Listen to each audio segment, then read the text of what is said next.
안녕하세요. 이솔국어의 이영라입니다. 오늘은 2022년 수능에 나왔던 좀 가장 어려운 지문 중 하나였던 해결 지문을 함께 분석해보고 문제를 풀어볼까 하는데요.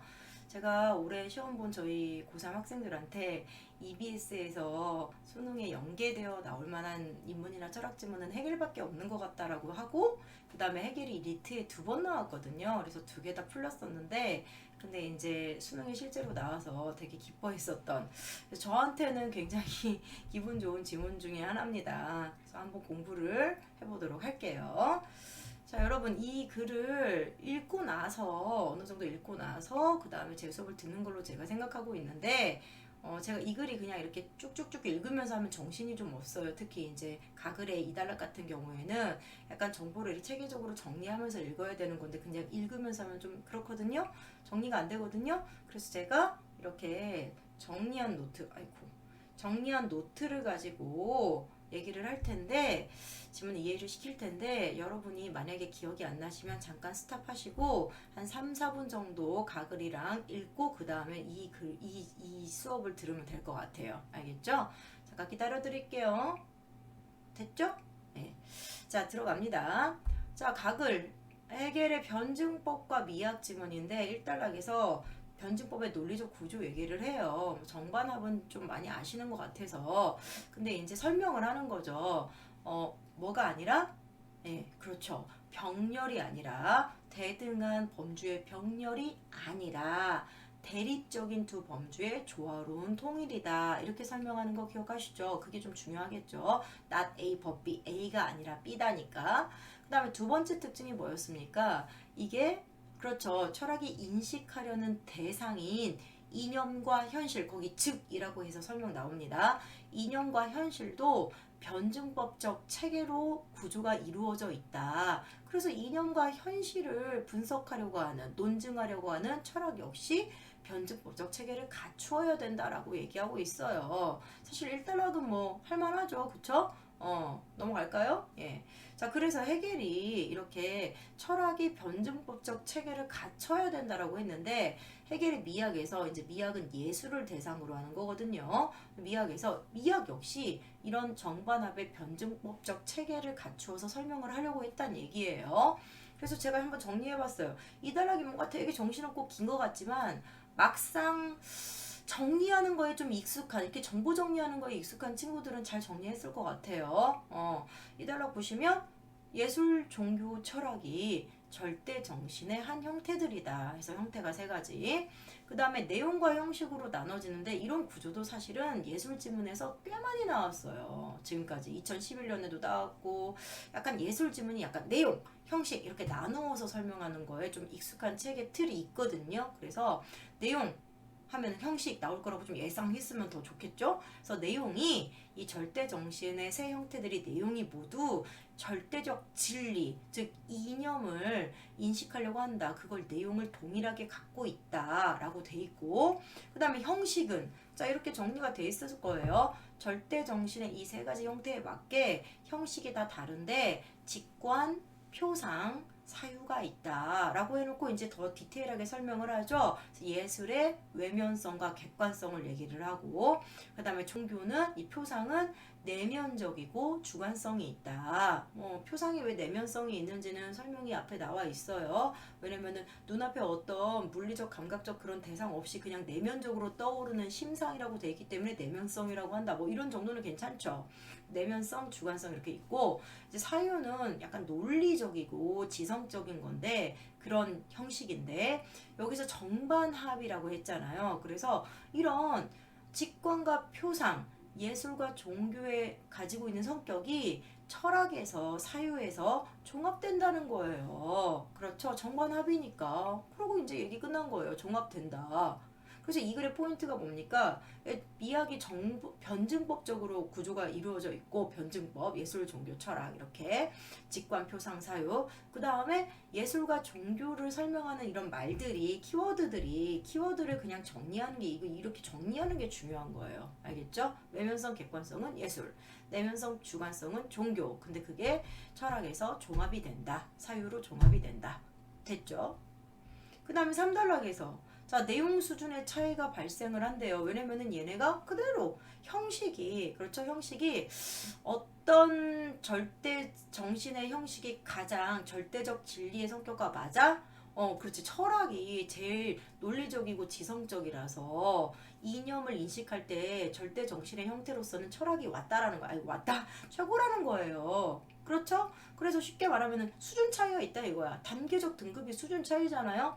예술이 제일 꼬랍이고 예술이 제일 초보적이고 철학이 제일 완숙한 경지라고 돼 있는 완숙한 경지의 절대 정신인데 명실상부가 뭐냐면 그 이름값을 한다 이런 뜻이거든요. 그래서 절대 정신이라고 말할 수 있는 명실상부한 것이다. 그러니까 철학의 가장 그렇지 단계로 볼 때 가장 뭐 발달된 뭐 가장 고급한 단계 이 정도로 생각하시면 되죠. 가장 완벽한 절대 정신이다. 알겠습니까? 그래서 이념을 인식하기에 형식적으로 가장 퍼펙하다 이런 얘기죠. 예술은 꼬라비고 그래서 예술이 약간 밑에 놓는 거야. 종교보다도 더 밑에. 그래서 예술이 있고 종교가 있고 철학이 있다. 단계적 등급이 매겨져 있다. 이런 얘기입니다. 그래서 약간 짧게 말하자면은 해겔의 미학이 변증법적으로 체계를 통해서 설명을 하는데 미학은 이제 예술을 대상으로 하는데 예술이 뭐라고? 제일 초보적인 절대 정신이다. 이러고 끝나는 거야. 제일 초보적이다.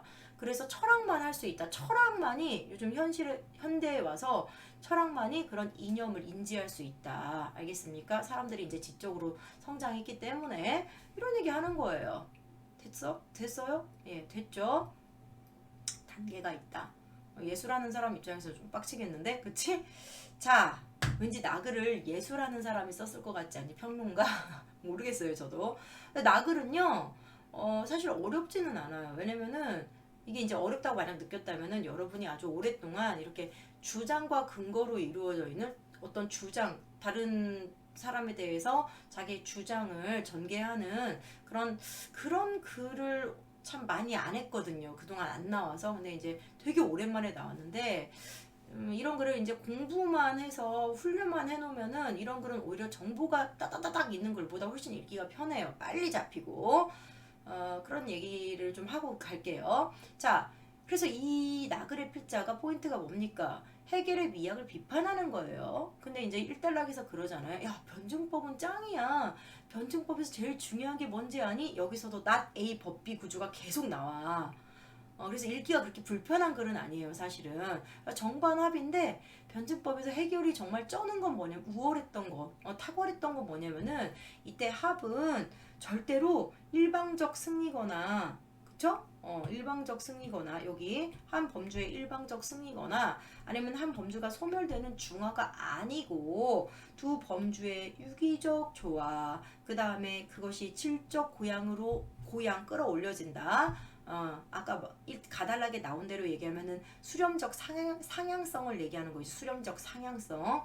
그래서 이런 거를 이루어낸다는 거예요. 그런데 보니까 해겔의 미학은 어떻게 표면적으로는 겉보기에는 정반합인데 실제적으로 들여다보니까 이렇다는 거야. 예술의 외면성과 객관성이 소멸해버리네? 안 되잖아, 그럼. 그치? 그 다음에, 내면성하고 주관성만 강화되고 완성되네? 아닌데, 두 가지가 모두 유기적 조화를 이루어야 되는데, 한쪽이 완전하게 소멸되면 안 된다고 했잖아, 여기서. 그치? 그래서 해겔의 미학은 진정한 변증법적 종합이라고 할 수가 없다. 이렇게 비판하는 거예요. 자, 그 다음에는 마지막 단락이 좀 중요해서 있는 거 그대로 볼게요. 자, 갈게요. 3단락. 그래서 어찌라고. 여기서 바로 갈게. 어찌라고. 자, 변증법에 충실하지 못했다. 종합 단계에서 예술의 객관성이 완전히 소멸되는데 그러면 안 된다는 거야. 그래서 예측도 가능할 것 같지 않아요? 예술의 어떤 그런 객관성이 있어야 된다는 거야. 그래서 변증법에 충실하려면 합쳐져야 되니까 유기적 조화를 이뤄야 되니까 철학에서 성취되는 완전한 주관성이 객관화 보이시죠? 예술의 성격 객관화되는 단계의 절대 정신을 추가했어야 할 것이다. 실제로 그래서 예술은 철학 이후의 자리를 차지할 수 있는 유력한 후보다. 예술이야말로 정말 정반합의 합이 될 수 있지 않느냐. 그래서 그게 뭐냐면은, 그러니까 합의라는 건 뭐냐면은 마찬가지로 만약 예술이 정반 합해서 철학 이후에 합의되려면 그 안에 사유라는 성격도 갖고 있어야 되잖아. 그래서 봐봐. 실제로 자기 말의 주장의 근거로 드는 거야. 예술 작품이 사유를 매개로 해서만 설명되지 않는가? 그런 경우가 있다는 거예요. 그러니까 여러분이 그런 경우가 어딨지? 라고 할 거 없이 사유가 약간 지적이고 논리적이고 지성적인 건데 그런 예술 작품이 있나 봐. 사유를 매개로 해서만 설명되는 예술 작품이 있나 봐. 그게 있다는 얘기는 뭐야? 예술이 정말로 철학 이후의 자리를 차지할 수도 있겠구나. 이렇게 재객관화되는 단계의 절대 정신으로 예술이 들어갈 수 있겠구나. 이런 얘기겠죠? 그쵸? 게다가 이는 헤겔이 이건 뭐 그 필자의 관점이니까 누구보다도 풍부한 예술적 체험을 한 헤겔 스스로가 잘 알고 있지 않은가. 뭐 그랬나 보죠. 왜냐면 헤겔이 이제 미학 공부하면서 예술적 체험을 했겠지. 그쵸? 미학은 예술에 대한 철학이니까, 쉽게 말하면 철학적 논증이니까. 자, 이 때문에 헤겔의 방법과 미학에서의 철학 체계 간의 이런 불일치, 방금 얘기했던 진정한 정반합이 아닌데 왜 예술을 맨 꼬라지에 놓지? 철학을 가장 위에 놓고. 근데 이 과정에서 예술의 성격이 완전 소멸됐잖아 라고 말하는 이런 불일치가 더욱 아쉬움을 준다. 헤겔도 알고 있었을 텐데 예술이 사유를 매개로 설명할 수도 있고, 그 다음에 예술이 철학 다음의 위치를 차지를 할 수 있고 재객관화할 수도 있다는 것을 알았을 텐데 왜 그랬을까? 뭐 이런 얘기죠. 자, 설명은 됐어요. 어디 봅시다. 4번은 솔직히 이제 적절한 건데 4번 같은 경우에는 솔직히 다른 답을 다 해제할 필요는 없는 것 같아요. 왜냐면 이런 문제는 보통 중심 내용 잡고 나면은 1번 딱 다 보이시죠? 가와나 모두 특정한 철학적 방법에 기반한 체계의 변증법적 체계 말하는 거지. 그렇지. 그래서 바탕으로 변증법, 예술의 상대적 위상을 제시하고 있다. 상대적 위상. 그러니까 쉽게 말하면 철학 밑에 있냐 아니면 철학 다음에 오냐, 철학보다 더 고급한 약간 상향성이라고 했잖아요, 단계적으로. 그래서 그 다음에 올 수 있느냐, 이렇게 되는 거지. 철학 밑이냐 철학 위가 될 수 있느냐, 이런 얘기죠, 단계적으로 볼 때. 자, 됐죠? 그래서 1번 얘기하는 겁니다. 가글의 헤겔은 아니야, 예술은 정말 초보적인 절대정신이야. 나글의 필자는 아닌데 철학 다음에 더 발전된 형태로 절대정신으로 올 수가 있는 건데 진정한 정반합에 합의될 수가 있는데 예술이, 자, 이렇게 얘기하고 있잖아요. 그래서 1번. 나머지는 그냥 1번이 아니라서 답이 아닌 거예요. 1번이 너무 딱 떨어지니까. 자, 1번이라고 하면 안 되구나. 그러니까 첫 번째 문제요. 자, 5번 할게요. 5번에 적절하지 않은 것은, 자, 1번부터 봅시다. 여러분, 5번의 1번 선지 보시면은요, 동일성, 내용과 형식이란 말이 딱 보일 거예요. 그래서 내용의 동일성, 형식의 상이성, 아까 정리한 거 그대로 나왔죠? 예, 적절하지 않은데 맞으니까. 2번, 자, 세계의 근원적 질서와 시공간적 현실. 이때 근원적 질서가 윗글에 이념이라고 나와 있습니다. 일단락에 이념과 현실이 변증법적 체계를 이룬다. 자, 맞는 말이었죠. 그래서 이념과 현실에 대한 철학적 논증 역시 변증법적 체계를 갖추어야 된다. 이렇게 얘기한 거예요, 헤겔이. 자, 그 다음에 3번. 절대정신의 세 가지 형태가 뭔데요? 세 가지 형태 뭐였죠? 예술, 철학, 그 다음에 종교, 뭐 순서 없이 그냥 얘기했어요. 그 세 가지. 근데 지성의 세 가지 형식이 인식하는 대상이다. 인식하는 대상은 뭐였어? 내용이잖아. 그 내용이 뭐였지? 이념이잖아. 절대적인 진리. 말도 안 되죠. 답은 3번. 적절하지 않은 거. 이렇게 나오는 거지. 그러니까 여러분, 저는요, 이게요, 이제 이 문제 낸 출제자가 약간 뭘 중요하게 생각하냐면은 내용과 형식으로 나눈 거 아시죠? 그래서 내용과 형식을 구분해서 잘 정리를 했는가, 그걸 물어본 거예요. 그전에도 그런 비슷한 문제가 나왔거든. 예술 문제에서, 철학 문제에서. 자, 내용과 형식으로 나누어서 했습니다. 문제를 풀어봤어요. 그 다음에 뭐 4번은 나온 거니까, 변증법은 일단하게 나오죠. Not only A but also B, 이런 식으로 A뿐만 아니라 B다, 이런 식으로 나왔었죠. 됐어요. 절대정신의 내용은 본질적으로 논리적이고 이성적이다. 그래서 절대정신의 내용이 이렇기 때문에 그래서 헤겔이 그랬잖아. 철학이 짝이라고. 철학의 사유가 이 내용에 딱 맞아떨어지는, 철학만이 이 내용에 딱 맞아떨어지는 형식이라서 철학만이 명실상부한 절대정신이다. 이렇게 얘기했었잖아요. 그래서 이제 지워지고 3번이 답이죠. 자, 그 다음에 글쎄요 6번은 굳이 풀어야 될까요? 예, 6번 직관, 표상, 사유 뭐 오답률이 높지도 않고요. 근데 이제 이런 문제 나오면은 개념 적용하는 거니까 개념으로 가서 개념의 특징이랑 여기 구체적 사례랑 이렇게 1대1로 대응을 시켜보셔야 되는 건데 직관이 뭐였습니까? 하나만 해볼까? 직관이 뭐였죠? 그냥 시각적으로 물리적으로 감각할 수 있는 대상을 바라보는 거야. 그렇지? 그래서 맞는 말이다. 그 다음에 같은 곳에서 고양이 하늘을 상기한다. 상기가 뭐야? 그렇죠. 내면의 이미지 상상하는 거니까 내면의 이미지죠. 내 눈앞에 그런 감각적인 대상이 없어도. 그래서 1번은 맞는 말이니까 아니고 답이 아니고 이렇게. 자, 뭐 이런 식으로 해보시면 될 것 같고요. 이 문제는 다만 이제 답이 5번인데 죄송해요. 4번인데 4번이 답인데 4번이 틀렸다는 얘기예요. 자, 예술의 새로운 개념을 설정하는 것이 사유. 개념이니까요. 개념 설정 사유 맞죠? 이거는 실제로 물리적 감각도 아니고, 그치? 물리적 감각, 대상을 감각하는 것도 아니고, 물리적으로. 뭐 시각, 청각, 후각 다 들어가. 그 다음에, 갑자기 생각이 안 나네? 잠깐만요. 표상처럼 마음속에 심상을 떠올려서 상상하는 것도 아니죠? 그래서 이제 개념을 설정하는 거야. 말 그대로 논리적으로 지성적인 거지. 자, 이를 바탕으로, 이때 이가 뭐야? 이렇게 지시어 잘 잡아줘야 돼요. 개념을 바탕으로 이런 거지. 개념을 바탕으로 새로운 감각을 일깨우는 작품의 창작을 기획해? 이것도 사유죠. 이것도 논리적으로 지성적인 행위잖아. 그렇지? 그래서 얘는 둘 다 직관이 아니고 둘 다 사유라고 해야 되는 거죠. 개념을 통해서 작품을 참작한다. 누가 봐도 사유지. 두 개 다 아니잖아? 자, 5번은 어때요? 5번 둘 다 사유인 거 알겠어요? 왜냐면은 일단 개념 나왔고 여기는요. 감수성 소유 여부를 새로운 기준으로 제시한다? 이 새로운 기준 자체가 일종의 개념이잖아요. 그렇죠? 그쵸? 뭔지 아시겠죠? 그래서 규정의 기준 이게 개념이니까 감수성 소유 여부를 새로운 기준으로 제시했다. 역시 지적 개념을 바탕으로 하는 어떤 지적인 행위라고 할 수가 있지. 그쵸? 그래서 지워지고요. 나머지는 쉬워서 안 했어요. 자, 7번 문제 보겠습니다. 나의 글쓴이 관점이에요. 나의 글쓴이 관점 뭔지 아시죠? 해겔 까는 거죠. 해겔의 미학을 까는 건데 지금 기억하세요? 기억이 변증법적 그쵸? 변증법 뭐였지? 정확하게 변증법의 논리적 구조였는데 그게 이제 정반합이라고 저는 그냥 쓸게요. 원래 종합인데 자 이거였고 기억이 이거였고 그러니까 해겔의 이런 변증법적 구조인데 정반합인데 글쓴이가 막 칭찬했던 거. 여기서의 합은 유기적인 어떤 조화로운 통일을 이루고 있고 뭐 이러면서 칭찬했던 거야. 기억은. 그다음 니은은 그거야. 예술, 종교, 그 다음에 철학. 그래서 이건 뭡니까? 글쓴이가 깐 거예요. 그것부터 생각하시면 답이 훨씬 더 쉽게 나올 거예요.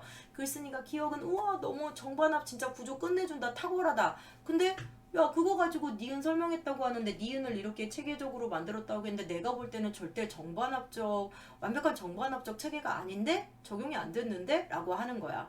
왜냐면은 글쓴이가 뭐라고 했죠? 얘는 니은은 있잖아. 이렇게 가면서 말로는 철학에서 합해진다고 하는데 사실은 예술의 어떤 성격이 소멸된다고 했잖아요. 그렇죠. 그래서 비판했잖아. 답은 3번이죠. 그러니까 바로 나오긴 해요. 기억과 달리 글쓴이가 니은에서 왜 비판했어? 니은을 첫 번째 범주 즉 예술이라는 범주의 특성이 갈수록 강해지는 게 아니라 소멸된다. 약화되다 소멸된다라고 했죠. 그리고 참고로 기억과 달리라고 했는데 기억도요 갈수록 강해진다는 아니에요. 아시겠지만은 정반합에서는 유기적 조화기 때문에 갈수록 강해진다라고 했으면은 이거는 글쓴이가 기억도 비판했겠지. 글쓴이는 갈수록 강해지다가 뭔가 걔가 강화되다가 완성되는 걸 비판하잖아. 아니잖아. 유기적 통일을 중요하게 생각하잖아. 그러니까 어쨌든 기억도 아니란 얘기입니다. 알겠어요? 자, 1, 2, 4, 5번에서 4, 5번을 먼저 보시면 이게 핵심이기 때문에 되게 쉽다는 거 느껴지실 거예요. 글쓴이는 니은과 달리 기억에서 마찬가지야. 니은과 달리 기억에서 아시잖아요. 조화로운 통일이 이루어진다고 완전 칭찬했지. 역시 해겔은 탁월해. 그 다음에 이 조화로운 통일이 같은 말이 뭐야? 수렴적 상향성이었죠. 그래서 4번, 5번 쉽게 맞는 말이라는 거 알 수 있죠? 그 다음에 1번, 2번 둘 다 두 가지 범주가 대립되는 건 맞아요. 다만 니은은 아까도 말했지만 한 가지 범주가 소멸돼서 문제지. 그치? 성격이. 그 다음에 기억, 니은 모두 해결이 두 번째와 세 번째 범주 사이에 수준상의 차이가 존재한다고 했어요. 기억은 당연히 그렇고 수렴적 상향성이 그런 얘기입니다. 그 다음에 니은 역시 철학이 짱이야 라고 했잖아. 그러니까 맞지. 됐죠? 예, 그래서 1번, 2번, 4번, 5번 다 맞는 말이다. 자, 이제 8번 설명 들어가겠습니다. 이런 문제가 2006년에서 한 2009년까지 계속 많이 나왔던 문제예요. 예술 문제에서. 예술에서 이제 예술이나 철학에서 관점이 제시됐을 때 그 제시된 관점을 뒷받침할 수 있는 대화라든지 구체적 사례가 보기에 나오는 경우인데 반드시 윗글에 나오는 내용하고 대응이 되는 부분이 있을 것이다 이렇게 생각하고 보시면은 좀 더 쉽게 접근을 할 수가 있어요. 자, 해겔이 문학작품, 예술작품이죠? 예, 문학작품을 보면서 이 문학작품의 지성적 통찰이 예술미로 승화시킬 수 있었다라고 얘기하는 것 자체가 윗글에서 어떤 내용하고 연결이 됩니까? 반드시 연결이 돼야 돼요. 그래서 글쓴이가 해겔도 많은 예술적 경험을 통해서 예술이 사유를 통해서만 설명되는 예술도 있다는 것을, 즉 예술에도 사유라는 성격이 있을 수 있다는 것을 알고 있을 텐데 뭐 아쉽다 이런 얘기를 했잖아요. 그래서 그것과 연관시키면 답이 될 수 있는 게 방금 그 말씀과 지성적 통찰이 진정한 예술로 승화시킬 수 있었다라는 말과 문학에서 문학 작품이 지성적 통찰을 예술로 승화시켰다 이 말과 그 변증법적인 기본 논증 방법을 연결하면은 뭐야? 예술이 철학 다음에 자리를 차지할 수 있다. 즉 예술이 사유의 성격을 가질 수 있다. 이런 말로 연결이 되잖아요. 그래서 답이 2번이 나오는 거죠. 그리고 사실 나머지는 답이 될 수가 없는 게 글쓴이의 관점에서 지금 가가 글쓴이의 관점을 설명하는 건데 그런데 1번 이론에서 종합을 이루어야 되는 세 번째 단계가 현실에서는 중화한다? 글쓴이가 변증법에서 이렇게 하면 안 된다고 했죠. 중화하면 안 된다고 했지. 중화가 소멸시키는 거였죠. 그다음 3번 예술이요 이론에서 반정립이에요? 아니죠. 예술은 반정립이 아니고 이론에서 정반합에서 정이었죠. 그쵸? 아니죠? 그 다음에 이론에서 객관성을 본질로 하는 예술이 현실에서는 객관성이 사라진이라고 하면 되지. 이러면 또 소멸이 되지. 예술이 합의 자리가 된다고 철학 이후의 합의 자리 즉 주관성의 재객관화라고 했는데 그럼 주관성의 재객관화가 유기적 조화이기 때문에 이렇게 설명하면 안 돼요. 그 다음 5번 이론에서는 절대 정신으로 규정되는 예술이 현실에서 진리의 인식을 수행할 수 없다. 이게 지금 진리의 인식을 수행할 수 없다라는 거는 해겔의 관점이었잖아요. 예, 절대 정신으로 규정되긴 하죠. 절대 정신의 한 형태로 규정되기는 해요. 그런데 현실에서 진리의 인식을 수행할 수 있다는 게 필자의 관점이잖아. 해겔은 이건 되게 옛날에만 그랬어. 지금 철학이 있은 이후부터는 예술이 그런 인식을 수행할 수 없어라고 했는데 필자는 그렇게 생각 안 하죠. 나글의 글쓴이는 그렇게 생각 안 했죠. 할 수 있어. 예술이 철학 다음인데 이렇게 얘기했으니까 아니지. 자, 그렇게 해서 답은 2번입니다. 외면성에 대응하는 예술이 이론에서는 현실에서는 내면성, 즉 사유를 바탕으로 설명이 되고 이게 지적인 어떤 그렇죠? 예, 최고의 지성적 통찰이라고 했으니까 지성적인 성격이 있을 수 있다 예술에. 자, 이렇게 얘기하는 겁니다. 그래서 답이 2번이죠. 됐죠? 예. 자, 어휘 문제는 하지 않을게요. 참고로 1번과 같이 소지하여야 된다고 해서 이 소지라든지 귀결이라든지 이 답이 3번인데 이런 단어들은 그동안 기출에 특히 소지는 정말 기출에 많이 나왔던 어휘예요. 그래서 어휘도 약간 기출을 많이 하셨으면 좀 도움이 됐을 것 같다라는 생각이 드네요. 자, 오늘은 여기까지 수업하겠습니다.